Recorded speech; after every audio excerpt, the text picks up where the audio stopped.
What if I told you that overthinking is just your mind trying to act like a god? Marcus Aurelius once wrote, "You have power over your mind, not outside events. Realize this and you will find strength." But most of us live the opposite way. We try to predict, control, rewind, fast forward. And the result? Paralysis. Let's fix that. Let me guess, your brain sounds like this. Did I say the wrong thing? What if I mess this up? What's the best decision? What if I choose wrong? I've been there. I once spent 4 days rewriting a single email. It wasn't even important. But my brain turned it into this huge life or death moment. And the worst part? The more I thought, the less clear everything became. It's like trying to see through muddy water by splashing it around. Sound familiar? We think the problem is us. That something's broken in our brains. That maybe we're just too anxious, too sensitive, too indecisive. So what do? We buy planners, we download meditation apps, we make pros and cons lists until 2 a.m. And still, nothing feels certain. Here's the real problem. Overthinking isn't just a mental glitch. It's a kind of fear, dressed up like logic. It's your mind saying, if I just think a little more, maybe I can avoid pain. Maybe I can get it perfect. But Marcus Aurelius would say, that's a trap, because you can never control everything. And trying to, that's what tears you up inside. Today I escaped anxiety, or no, I discarded it because it was within me, in my own perceptions, not outside. Think about that. He didn't say anxiety left him. He said he let it go, because he finally understood. It wasn't the world messing with him, it was his own mind. So how do we actually stop overthinking? Let's start with this quote from Marcus. Don't waste the rest of your life speculating about others. Instead, be concerned only with what is yours, your own mind. That line is wild, because that's what most overthinking is, right? We worry what people might think, what might go wrong, what we might regret. But all of that, not yours. You can't control it. So Marcus is saying, focus on what's yours, your thoughts, your actions, right now. Here's what that looks like in real life. Say you're about to make a career move, and your brain is screaming, but what if I fail? What if they judge me? What if it's the wrong path? Pause. Then ask, what do I actually control here? You can control whether you apply, whether you show up, whether you learn, but you can't control whether someone likes you, or if the job market shifts, or if it all goes sideways. That's the mind trying to invade the future. But the Stoics, especially Marcus, had a rule. Never let the future disturb you. You will meet it, if you have to, with the same weapons of reason which today arm you against the present. Translation? You don't need to figure everything out now. Just handle what's in front of you, one move at a time. Let me give you a small trick I started doing.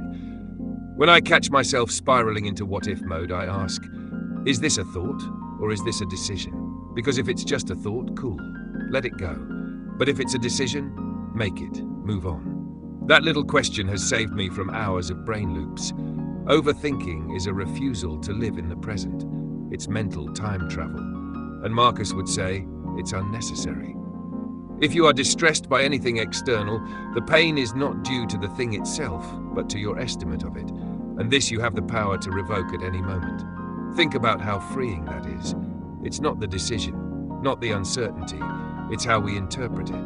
We turn maybes into monsters. But if we can revoke our estimate, we can finally breathe again. So here's the punchline for this part. Overthinking isn't clarity, it's control in disguise. Let it go. Focus on what's yours. Here's a quote from Marcus Aurelius that sounds simple until you really hear it. It is not death that a man should fear, but he should fear never beginning to live. Think about that. He's not talking about dying, he's talking about stalling, about sitting inside your own mind, afraid to act, so life just passes. That's the real danger of overthinking. You're not stuck because you don't know what to do.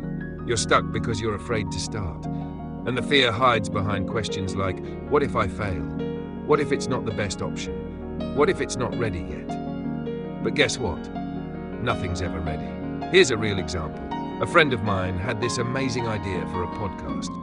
Smart, funny, well-researched. She recorded 5 episodes. Then she deleted them all. Why?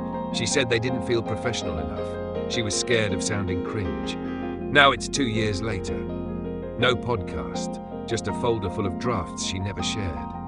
And honestly, the fear wasn't really about the quality. It was about judgment, about stepping into the world and risking embarrassment. Marcus would call that out immediately. You're afraid of acting unjustly? Then don't do it. But if what you're doing is right, why worry about what others think? So here's the twist.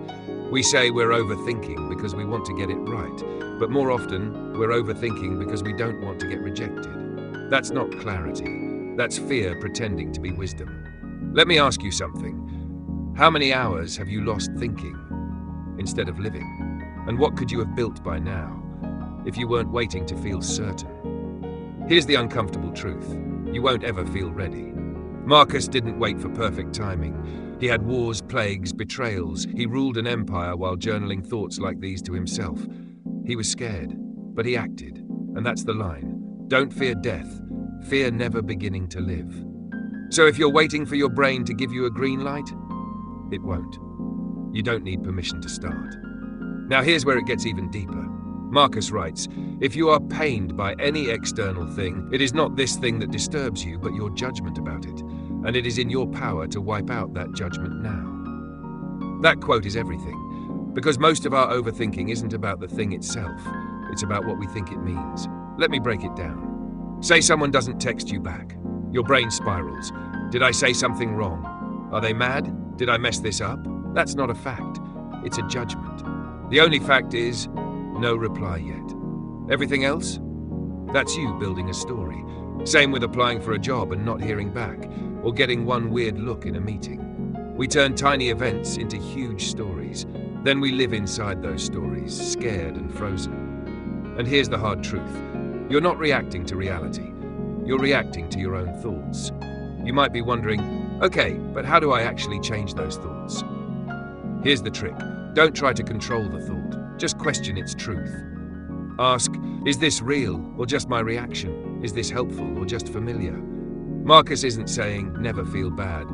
He's saying, if something hurts, look at why it hurts. Because most of the time it's not the situation, it's your interpretation. The soul becomes dyed with the color of its thoughts. If your thoughts are always anxious, defensive, critical, that becomes your default setting. And over time, you don't even realize it's happening. You just assume, I guess I'm just someone who overthinks. But that's not you. That's just mental muscle memory. The same way you learn to spin every maybe into a problem, you can unlearn it. Try this next time your mind spirals. Pause and say, this is a thought, not a fact. That small sentence gives you distance.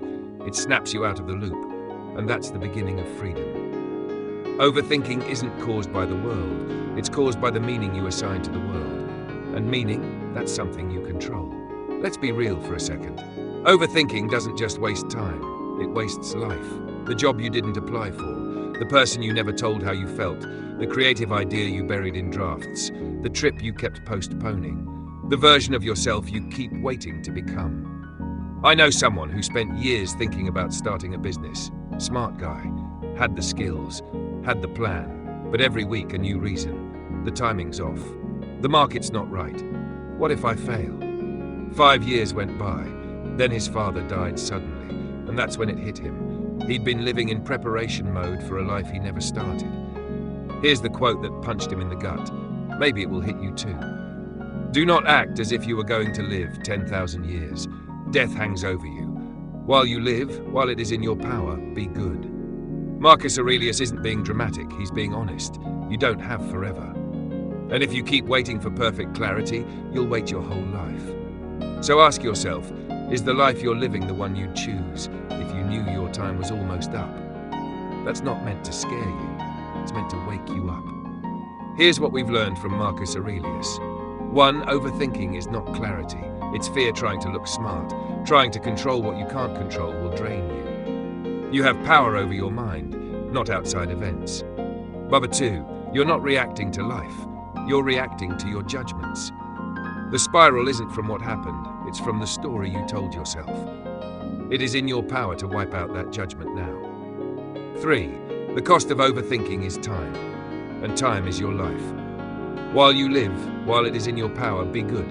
Here's one thing you can do today. Pick one thing you've been stuck on and make a small move. Not a perfect move, not the final move, just something real. Send the message, hit publish, book the ticket, say what you've been holding back. then let it go. You are not your thoughts. You are what you do. Waste no more time arguing what a good man should be. Be one. So before you click away, take a breath and ask, what's one thing I've been overthinking that I could start doing today? Let me know in the comments.